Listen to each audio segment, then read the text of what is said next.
예배란 무엇인가 13번 강의입니다. 우리는 지난 시간에 예배란 무엇인가 가운데서 마지막 5번째요. 신약시대 예배에서 그 중에서 2번째 그리스도 예배 다음에 성도들의 예배 부분을 다뤘거든요. 그런데 성도들의 예배에 들어가서 바로 모든 성도들의 예배는 머리 대신 그리스도께서 예배를 근본으로 삼아야 된다는 거. 우리 자체 스스로가 하는 것이 아니고 이 예배는 머리 대신 그리스도께서 예배를 드리는 것을 우리가 근본으로 삼아야 된다는 겁니다. 그래서 우리 의지, 자유의지 문제가 연관되는 내용입니다. 그래서 우리 스스로 예배를 드리는 것이 아니고 결국은 그리스도와 연관되어 가지고 우리가 예배를 드린다. 주체는 원래는 그리스도라는 말입니다. 그래서 이 부분에 대한 근거 구절로 몸된 지체들이기 때문에 바로 포도나무 가지가 포도나무를 떠나서 열매를 맺을 수 없다는 이 이제 요한복음 15장 4절에서 5절 근거를 무엇인가, 특히 예배란 무엇인가 부분에서 다뤄놨기 때문에 제가 이걸 읽다가 15장 1절부터 읽어보니까 앞부분에 어떤 내용이 나오는가 하면요.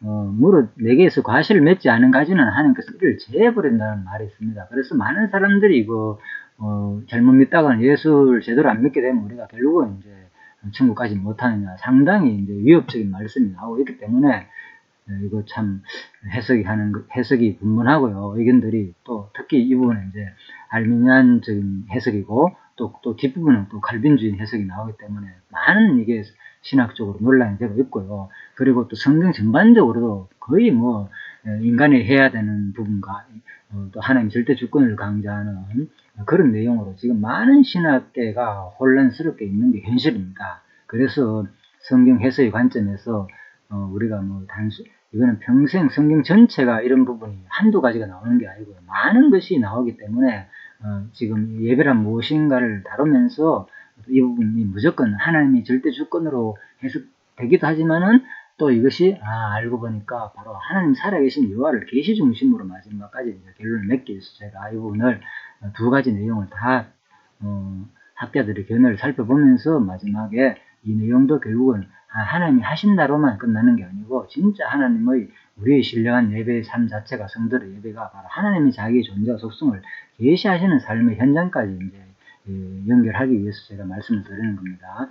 그래서 요한복음 11장 부분을 15장 부분을 이 시간에는 살펴보도록 하겠습니다. 먼저 자 2절의 내용에 대한 영향들은 아마 제가 보니까 이제 이미 다른 비슷한 구절이 있기 때문에 특히 마태복음 3장 10절에 그죠? 도끼가 나무불에 놓였으니 좋은 열매 맺지 않은 나무마다 지켜 불에 던진다 이런 말이 있기 때문에 많은 사람들이 이 부분도 그런 식으로 종말적인 해석을 하지 않나 싶습니다. 그런데 이 부분은 정말 이제 분명히 마태복음에서 말하는 것은 이제 분명히 심판한다는 그런 의미에서 말하는 거고 종말적인 얘기가 분명히 맞습니다. 그렇지만은 이제 여기서 당장 이 부분은 이제 바로 지체 안에 바로 이 부분은 문맥상으로 볼 때 학자들의 해석을 지금부터 진짜 종말적인 해석으로 가는 건지 이 근거를 똑같이 해석해야 되는지를 학자들의 견해는 어떻게 되는지 한번 살펴보자고 말입니다. 자, 먼저 15장 2절에서요. 일단은 제가 주로 호쿠마 주석가 이제 뭡니까 옥스퍼드 원어 대전 주석을 주로 많이 봅니다. 그러다가 다른 WBC 주석도 보고 또 다른 주석도 간혹 보지만은 가장 많이 보는 게 이제 원어 대전 주석입니다. 가장 아주 광범위하게 잘 해석이 되어 있습니다. 그래서 또 원어적으로 또 해석을 해놨기 때문에요. 자, 아버지께서 이를 제해 버리시고 라는 말이 있습니다. 그래서 자, 제해 버리시고란 말에 대해서 어떻게 해석하면요. 그대로 말 자체로 해석하고 씁니다. 일단은 치우치다, 없이 하다, 제거하다 다 했습니다. 치우다.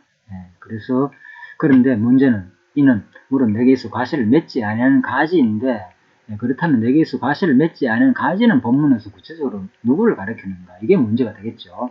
분명히 이제 과실을 맺지 않은 자를 제버린다 그러니까 그래서 해석은 유대인들하고 하는 거 첫째는 두 번째는 표면적 그리스도인들이다 이렇게 해석하고 있습니다. 유대인들 가운데서도 바로 표면적 유대인들 진짜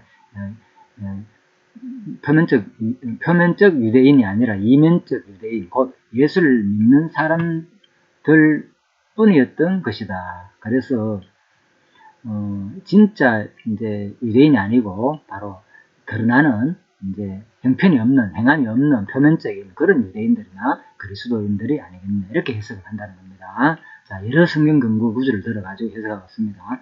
자, 그래서 이 부분까지는 자세히 읽지 않고 정리하겠습니다. 제가 이제 이런 자료가 있기 때문에 여러분들이 이 화면이 보이기 때문에 이제 찾아볼 수가 있기 때문에 넘어가겠습니다. 자, 그리고 15장 2절에 대한 해석이 핵심이니까 살펴보겠습니다. 15장 2절이 바로 물은 내게서 과실을 맺지 아니하는 가지는 아버지께서 이를 제해버리시고 무릇 과실을 맺는 가지는 더 과실을 맺게 하시려고 이를 깨끗게 하느니라. 자, 그래서 이 부분의 해석에 대해서는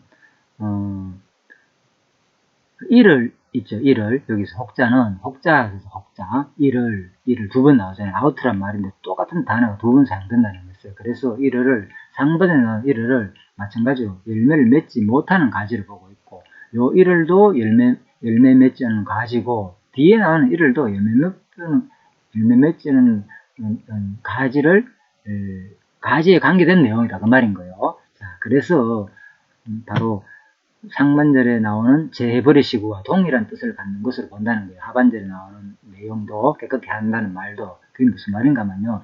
그렇다면 본문은 과실을 맺는 가지로 하여금 더 많은 과실을 맺게 하기 위하여 과실을 맺지 않은 가지를 잘라버리는 의미로 해석된다는 거예요. 같은 개념이라면은 그죠? 더 많은 과실을 깨끗게 하기 위해서 앞부분을 잘라낸다 이렇게 해석한다는 거예요. 자, 그래서 이러한 해석은 타당하다고 볼 수 없다 스스로 해석하고 있습니다. 타당하지 않다는 거예요. 왜? 원어적인 본문을 살펴볼 때 중간에 쉼표도 있고 또 이제 아우트라는 하반절에 나오는 무릇 과실을 맺는 가지를 가리킨다. 여기 본문 아우트는 또 뿐만 아니라 상반절에서 재버림을 나타내기 위해서 아이레란 동사를 사용하는 반면 하반절에서는 이와 다른 깨끗해 하기라는 분명히 다른 말로 본문에 사용됐다는 거예요. 분명히 앞부분은 이제 제거하다라는 뜻이 있고 뒷부분은 깨끗해 하기라는 확실히 구분된 용어인데 어떻게 이것이 같은 말이냐 그 말입니다. 그래서 이는 3절에 나오는 깨끗이 해당되는 가이로이와 어근이 같다. 따라서 본문은 3절이 나타내는 바와 동일하게 긍정적인 의미로 사용된다는 거예요. 그래서 이제 지금 2절에는 깨끗해 한다는 말이 그죠? 분명히 1절 아우터에서 재버린다는 말하고는 완전히 다른 내용이기 때문에 3절의 말하고 같은 말이기 때문에 이거는 완전히 구별된다. 그래서 이것을 같은 개념으로 볼 수 없다. 그 말입니다. 아무튼. 자, 그리고 그래서 이제 3절을 보면요. 그렇다면 3절의 해석은 뭐냐? 너희는 내가 일러준 말로 이미 깨끗하였으니 내가 일러준 말로 2절에서 성부 하나님께서 깨끗게 하시는 것을 언급하는 반면 본절에서는 이미 깨끗하게 된 상태를 언급한다. 자, 2절의 말은 이제 깨끗하게 2절에서는 성부 하나님께서 깨끗하게 하시는 것을 언급하는 깨끗하게 하시는 것이라는 것은 뭡니까? 과정을 말하는 거죠. 과정. 깨끗하게 하는 과정. 그리고 3절은 지금 이미 깨끗해졌으라는 말은 이미 깨끗하게 된 상태를 언급한다. 뭐 이거는 단어의 뜻이 그렇게 되어 있으니까요. 그래서 먼저 그렇다면 2절과 3절은 무엇이 도대체 다른가? 먼저 본절은 이미 깨끗하게 된 상태, 즉 구원받아 거룩하다, 칭함을 받은 칭의의 상태를 말하는 것이고 그리고 반면 2절은 구원받은 이후 더 많은 열매를 맺기 위하여 깨끗하게 하는 과정을 의미하는 것으로 바로 성화를 말한다.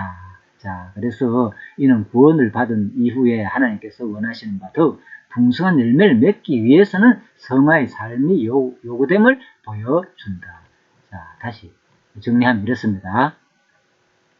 15장 2절 무릇 내게서 과실을 맺지 아니하는 가지는 하나님께서 이를 제버리고 무릇 과실을 맺는 가지는 더 과실을 맺게 하려 하여 이를 깨끗하게 하신다. 그래서 포도나무가 한 나무를 말하는 거잖아요. 한 개인이라면은 예를 들면은 바로 내 개인 가운데서 부족한 부분을 제버리고 그죠? 또 뭐 하기 위해서 과실을 많이 맺기 위해서 그 과정 속에서 어려움도 주고 환란도 주고 그죠? 나쁜 것들을 제버리고 그걸 한다는 거예요. 이것은 지금 15장 2절은 바로 성화의 과정을 말하는 것이고 15장 3절은 그러나 너희는 내게 일러준 말대로 이미 깨끗하였다.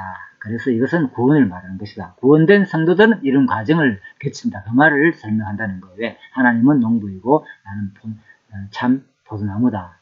예수님은 참 포도나무, 우리는 가지에 불과하다. 자, 그래서 구원받은 성도의 성화 과정과 구원받음을 말해준다. 이렇게 볼 수 있습니다. 그래서 15장 4절은 계속 그 포도나무에 붙지 않으면 결코 그 성화 과정이 열매를 맺을 수 없다는 겁니다. 이렇게 해석을 하고 있습니다. 본문 내용 전체를 살펴보면서. 자, 그런데 문제는, 자, 이거는 충분히 이제 공감이 가죠. 그런데 문제는, 제가 이제 이 내용을 쭉 계속 읽어보니까요. 그 다음에, 자, 이제 다 했죠. 2절까지, 표면적 유대인들까지, 행함이 없는 성도, 2절까지 해석했습니다. 자, 3절에서 2절을 충분히 해석하고 있죠. 자, 2절 본문은 깨끗하게 하는 과정을 성화를 말하는 거고, 3절은 징의 상태를 말한다. 자, 정리하면 이렇습니다. 자, 그 다음에, 그래서 전반적으로 이제 살펴볼 때 지금 이제 쉽게 말하면 앞에 가룟 유다 같은 경우에는 제외됐잖아요. 그죠? 분명히. 그래서 가룟 유다를 제외한 나머지 제자들은 예수의 말씀을 믿음으로써 이미 깨끗하게 되었고, 그렇지 않은 자들은 바로 이제 또 바로 가룟 유다 같은 경우만 이제 제외됐고, 나머지는 이제 성화 깨끗하게 됐고 그 성화의 과정에 있다는 것을 설명해 준다. 이렇게 설명하고 있습니다. 자, 그런데 이제 여기에서 계속 강조하는 건 뭔가 하면 이 주석에서 강조하는 것은 바로 예수의 말씀을 믿는 것, 믿음을 강조하고 있습니다. 바로 죄로 오염된 인간이 깨끗하게 되는 유일한 비결은 죄의 문제를 해결할 수 있는 예수의 말씀을 믿는 것이다. 그리고 성경이 가르친 믿음을 통해 거룩하게 되는 것, 곧 증인은, 즉 예수의 말씀을 믿는 자들에게 하나님께서 주시는 위대한 선물이다. 그래서 이제 복음에는 하나님의 의가 나타나더니 오직 의인은 믿음으로 말미암아 살리라. 그래서 믿음을 강조하는 거죠. 선물이라 하면서 믿음을 강조하고 있습니다. 자, 그리고 또 뒷부분도 계속 믿음을 강조하고 있습니다. 그분께서 그리스도에 있으면 살아계신 하나님의 아들을 믿는 사람, 더 나아가 그분을 자신의 인생 속에 주인으로 모셔드리는 사람만이 깨끗함을 받게 된다. 계속 믿음을 강조하고 있습니다. 모두 깨끗하게 된 것이 아니었다. 그리고 믿는지 여부이다. 믿음이 없이 듣기만 하는 이들은 아무리 자주 들어도 그 내용들은 속속들이 알 수 있다 해도 아무 유익도 없다. 그래서 아무튼 그가 예수를 믿지 않는다면 그는 여전히 죄 가운데 있는 것이며, 실질적으로 뭐라고요? 계명들을 윤리도덕적 계명들을 잘 지킬지라도 실제는 죄 가운데 있다는 거예요. 예수를 내가 예수 본인을 받아들이지 않는다면 그런 말. 그래서 끝까지 이제 요한복음 20장 28절에서 바로 누굽니까? 그 예수님을 의심하는 도마가, 그죠? 예, 예수님의 손바닥을 보고 확실히 이제 하나님을 고백했잖아요. 진짜 하나님, 당신은 예수 그리스도 하나님의 아들 맞습니다. 분명히 이제 고백했듯이 바로 믿음이 중요하다 그 말입니다. 자, 그런데 자, 이렇게 이제 주수의 내용을 우리가 한번 살펴봤습니다. 그런데 이제 우리 언급해야 될 건요. 제가 왜 이렇게 주석 내용 가운데서 믿음을 강조했다고 했는가 하면요. 알게 모르게 이제 이 주석 내용에서는 이제 15장 부분에서 바로 15장 2절은 성화 과정을 말하는 것이고, 그리고 15장 3절은 분명히 하나님이 주시는 이제 믿음, 징의를 말하는 것이다. 그렇지만 이 성화 과정에서 우리가 믿음을 받아들이지 않으면 안 된다는 거죠. 믿음 자체를. 그래서 알게 모르게 이 말 속에는 완전히 알미니안적인 그런 내용이 좀, 구체적으로 표현은 안 됐지만은, 읽는 사람에 의하여 그런 것을 이제 유발하는 생각을 줄 수 있는 요소가 포함되어 있는 거예요. 제가 읽어보니까. 그래서 내가 참 포도나무요 내 아버지는 그 농부라. 우리는 이 구절을 어떻게 발견하면요. 내가 참 포도나무다. 내 아버지는 그 농부다. 그래서 지금 뭡니까? 무릇 과실을 맺는 이 가지들, 너희들은 포도나무인데 끊임없이 진짜 포도나무가 아니라는 거예요. 왜? 너희 동료들 자체로서는 포도나무의 자격이 없다는 거예요. 어디에? 나한테 붙지 않으면 내가 진짜 포도나무고 너희는 그 가지에 불과한 것이, 너희 독립적으로는 포도나무가 아니라는 거예요. 참 포도나무라는 것은 너희들 독립적으로는 포도나무가 될 수 없다는 거예요. 그래서 바로 그리고 내 아버지는 농부다. 진짜 농부인 아버지께서 나를 포도나무를 만들었고 포도나무를 심었고 그리고 그 나에게서 너희들은 가지로서 나왔고 그 가지에서 열매를 맺게 된다는 말하는 것이 바로 요한복음의 설명이라는 거예요. 그래서 이 부분은 요한복음은 뒷부분에 지금 이제 설명하겠지만 다음에 이게 길기 때문에 다음 시간에 설명하겠습니다. 그래서 이제 강론집 읽어보면은 바로 설명하겠지만은 여기서는 일단은 자 주석 내용만 살펴봤습니다. 절대로 바로 이 주석 내용에서 말하는 것처럼 인간의 의지를 강조하거나 우리가 스스로 믿음을 받아들여야만이 우리가 포도나무가 된다는 것 이런 내용을 하는 것이 아니고 15장 1절에 하면은 이미 우리는 참 포도나무가 아니라는 거예요. 그런데 참 포도나무 되기 위해서는 바로 하나님이 바로 농부이고 하나님이 포도나무를 심었고 참 포도나무를 심었고 예수를 심었고 그 가운데 예수의 원래 속한 가지들만이 참 포도나무의 신역을 받아가지고 열매를 맺게 된다는 것이 요한복음의 설명입니다. 이 부분은. 그래서 바로 하나님께서는 참 포도나무에 속한 자는 당연히 누가 주체가 머리잖아요. 그죠? 머리 대신 그리스도께서 이 예배를 이루신다는 거예요. 그래서 우리 성화의 과정조차도 여기서 성화를 강조하고 있는데 이 성화의 과정조차도 바로 머리 대신 그리스도께서 바로 우리를 모든 과실을 맺게 하는 것이고 또 15장 3절에 하면 너희는 내가 일러준 대로 이미 깨끗하게 되었다는 거예요. 그래서 성화의 과정으로서 바로 우리가 내가 노력해가지고 뭐 어떻게 의로워져가지고 깨끗한 게 아니고 바로 이미 참 포도나무에 우리가 맺혀 있기 때문에 우리는 뭐가 되는 거예요? 이미 완성했다는 깨끗하게 되었다는 거예요. 그래서 그런 의미를 말하는 거지 여기서 물은 열매를 맺는 가지는 더 과실을 많이 맺게 하려 이를 깨끗게 하느니라. 그래서 근본적으로 이미 우리는 하나님 앞에서 깨끗한 열매로서 이미 깨끗하게 되었다는 거예요. 그래서 재버리고, 그죠? 그동안의 모든 구원에 방해되는 모든 것들 다 재버리고, 구원에 방해되는 것들은 뭐였습니까? 바로 율법에 의한 요인들이잖아요. 행위로 의해 가지고 하려는 것들. 그래서 이 참 포도나무에서 말하는 핵심은요. 우리가 어떤 노력해가지고 성령의 열매를 많이 맺어야만이 우리가 구원 얻는다는 것을 말하는 게 아니고 바로 하나님께서 예수 그리스도를 참 포도나무에 보내셨고 그 예수 그리스도에 속한 그 가지들은 당연히 참 포도나무로서의 삶을 그냥 살게 된다는 거예요. 살게 된다는 거.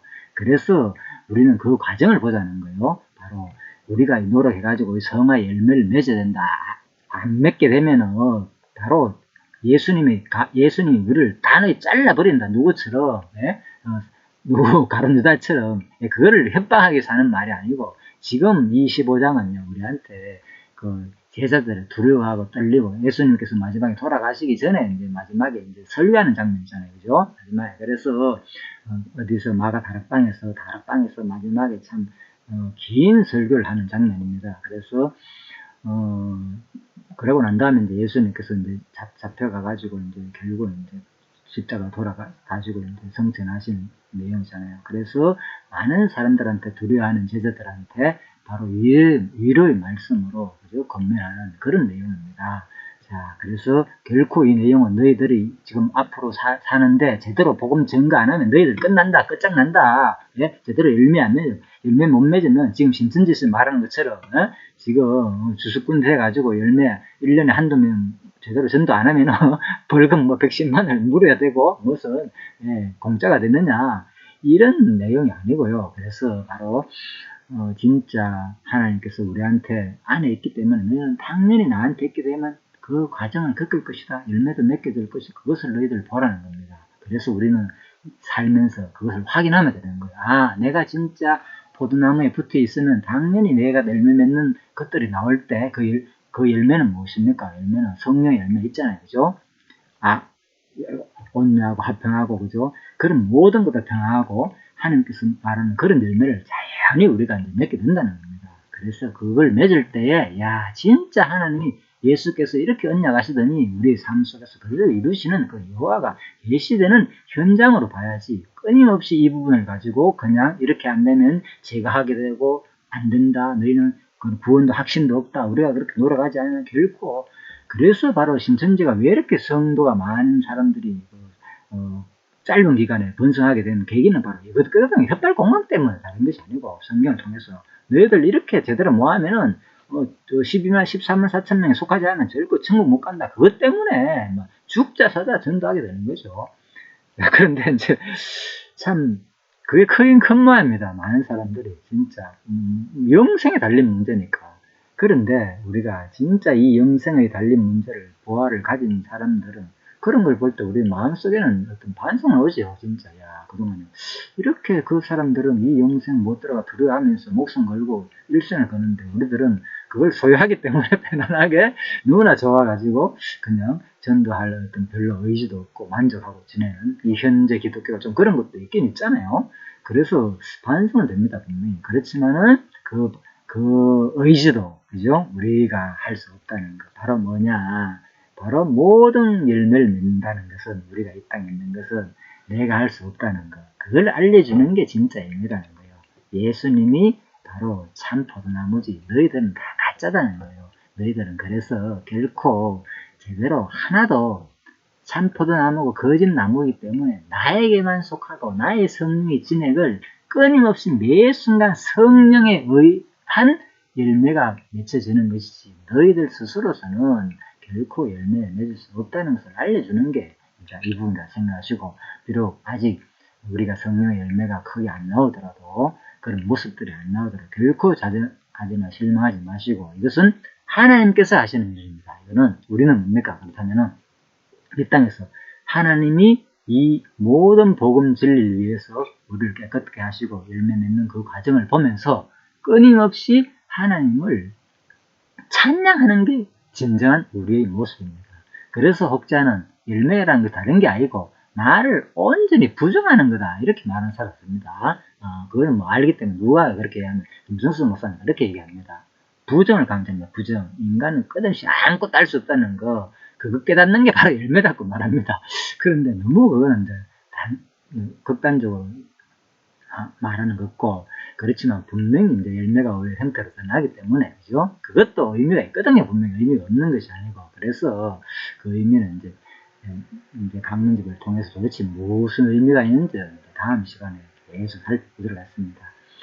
예, 수고하셨습니다. 잠시 기도하고 일단 시간이 이제 너무 길어지면은 힘드시기 때문에 여러분도 집중력이 떨어지고, 일단은 자, 여기까지. 일단 추석에서 말하는 것은 무엇을 말하는 거고, 또 본문에서 15장 1절과 3절 내용에서 본문에서만 우리가 잠시 살펴봤거든요. 여기서 본문만 살펴볼 때 도대체 이것이 뭘 말하는지를 살펴봤습니다. 그래서 이 열매는 바로 1절에 의한다면 진짜 하나님이 농부이고, 하나님이 뭡니까? 바로 농부이고, 하나님이 우리를 믿음을 주는 자이고, 그리고 포도나무, 쉽게 말하면 성령의 열매 맺는 것도, 그 과정도, 성화 과정도 바로 참 포도나무 예수께서 하신다, 이렇게 봐야지, 우리가 단독적으로 12절을 우리가 성령은 우리가 하는 거고, 15장 3절은 바로 이제 하나님께서 징이 주는 거다, 이렇게 보면은 이게 또 근본적으로 성경 전체를 싸잡아 해석하는 것이 아니고, 이것은 부분적으로 또 인간의 요소가 들어가는 해석이라고 저는 느끼게 됩니다.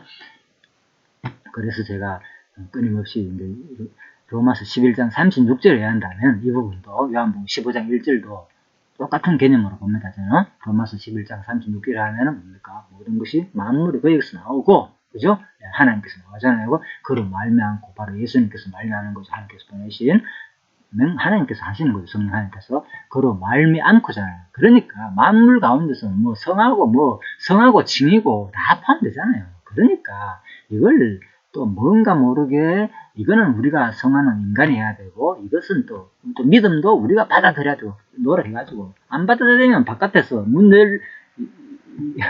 자, 이것만 설명하고 마치겠습니다. 문 여는데 바깥에서 유대인이 문이 그렇다면서요. 바깥에서 결코 열어줄 수 없는 그게 없고, 안에서 문고리가 있기 때문에 바깥에서 아무리 연락해도 안에 열 수가 없다. 안에서 열어줘야만 열다. 그렇기 때문에 예수님이 바로 문을 두드릴 때 너희가 문 열어야만이 내가 들을지 않느냐. 그러니까 바로 우리 마음문을, 우리가 예수님 복음을 전가할 때 사람이 자기가 마음문을 탁 열어야만이 복음을 이제 예수님이 들어온다. 그래서 바로 성경 원리는 우리가 받아들일 때에 들어오는 거다. 그래서 신인 합류를 이제 주장하는 거죠. 그런 논리를 해가지고 마치 문화적으로 상당히 아는 것처럼. 그런데 그것은 그냥 한 예로 설명한 것이지, 쉬운 예로 그 문 열고 들어가는 예일 뿐이지, 그걸 문화적으로 볼 때 그렇기 때문에 성경도 그렇게 해석해야 된다. 물론 그걸 무시하는 안 된다. 성경 문화 해석을. 그건 다음 부분에 해석 드릴 겁니다. 이 부분도 문화적인 해석과 그걸 알고 제대로 해석하면 좋다는 거. 자, 그것은 또 은혜를 통해서 내가 문화적인 해석을 또 할 겁니다. 그런데 참고할 건 참고하지만 무조건 그걸 가지고 또 그렇게 하는 것은 아니라고 봅니다. 그래서 이 부분은 바로 로마서 11장 36절처럼 바로 근본적으로 우리 모든 말씀들은 바로 주체는 하나님이시다. 모든 것은 만물이 그에게서 나오고 그로 말미암고, 여기에는 포함 안 되는 것이 없습니다. 예, 성화 과정뿐만 아니라 모든 그 징의 자체, 하나님께서 우리를 택함 받아가지고 이렇다는 그 자체도 하나님께서 말미암는다는 거 반드시 기억하시고요. 그래서 여기 성도들의 예배 대전제 앞부분 서른 마음을 하고 마치겠습니다. 신약시대의 성도들의 예배는 교회의 머리 대신 그리스도께서 예배를 근본으로 삼는다. 이 핵심은 뭡니까? 바로 머리 대신. 우리 예배가 우리가 주체가 아니라는 거예요. 바로 머리 대신 그리스도가 주체가 돼가지고 예배를 이루는 것이 신약시대의 예배다. 이렇게 간략하게 포도나무 비유를 통해서 설명했습니다. 자, 끊임없이 진짜 우리는 이 예배를 통해서도 나 자신의 이 인간의 행위가 드러나면서 끊임없이 하나님이 드러나시는 하나님의 사역을 발견하면서 하나님을 찬양할 수 있는 여러분과 제가 되기를 바라면서 기도하고 마치도록 하겠습니다. 하나님 아버지 감사합니다. 이렇게 짧은 시간을 통하여서도 우리가 진짜 우리들의 모든 예배의 모습조차도 우리에 의해서 그동안에 되어진 줄 알았는데, 내가 이제 구원을 받았고 그 이후의 삶을 내가 살아가지고 하나님께 영광 돌리는 삶을 살아야 된다고 많은 사람들이 주장했습니다. 하지만 진짜 이 성경을 요한복음 15장 1절에서 3절만 살펴봐도 이것이 우리 인간이 할 수 없다는 것은 아무것도 없는 줄 압니다. 진짜 로마서 11장 36절 말씀에 의한다면 만물이 그에게서 나오고 그로 말미암는다고 했습니다. 이 만물 과정 속에서는 인간의 성화뿐만 아니라 믿음, 모든 작정, 예정, 모든 만물의 움직임 다 포함되어 있는 줄 압니다. 하나님, 보이는 것과 보이지 않는 것은 모든 만물을 주장하시는 하나님을 우리 일상에서 끊임없이 느끼고 확인하면서 그분만을 영원히 찬양할 수 있는, 이 땅에 사는 동안 진짜 그분의 능력과 그 전능성과 주권성을 찬양할 수 있는 온전한 성도가 되기를 간절히 바라오면서 모든 것을 감사드리오며 예수님 이름으로 기도드리옵나이다. 아멘. 예, 수고하셨습니다.